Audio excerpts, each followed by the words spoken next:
Si è appena conclusa la cerimonia di premiazione Donne nel Mondo, organizzato dall'Associazione Culturale La Via dei Mulini, in questa bellissima location di Borgo Parrini. Mariella Cirafici, prima classificata nella sezione A, poesia in lingua italiana. Ti do il benvenuto, Mariella, e nello stesso tempo ti chiedo come si intitola la tua poesia.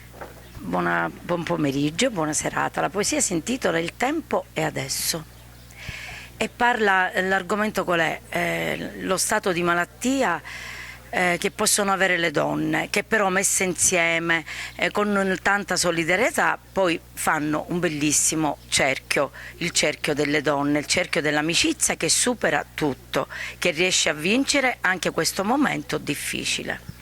Quindi Mariella, la scorsa settimana sei stata premiata al concorso L'Arte in Versi organizzato dal presidente del Cenacolo Letterario Italiano Antonio Barracato, anche lì sei stata premiata. Questa sera quindi direttamente da Santa Flavia qui a Borgo Parrini, dove i colori vigono e si respira arte a 360 gradi, e vinci quest'altro premio. Ma quali sono i tuoi progetti per il futuro? I miei progetti sono sempre uguali, così come ho iniziato continuerò con la scrittura, continuerò a mettere emozioni, continuerò a trasmettere emozioni attraverso il mio scritto, sia narrativa che poesie. Adesso invece io ti tengo il premio e tu reciti la poesia. Va bene, tieni pure il microfono.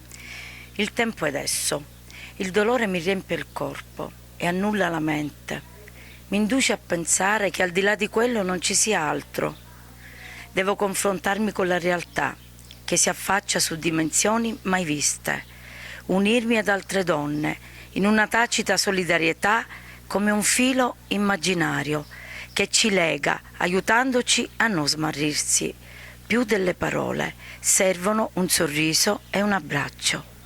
Adesso il cielo non è più grigio, ma di un bel blu che mi travolge. Una calma straordinaria scende su di me, in questo mattino senza ombre.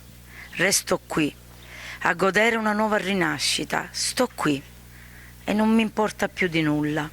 Vivo ancora, io sono la vita e il tempo.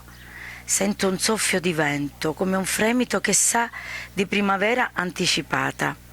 Se il dolore toglie l'anima a una donna, prima o poi quella donna andrà a riprendersela.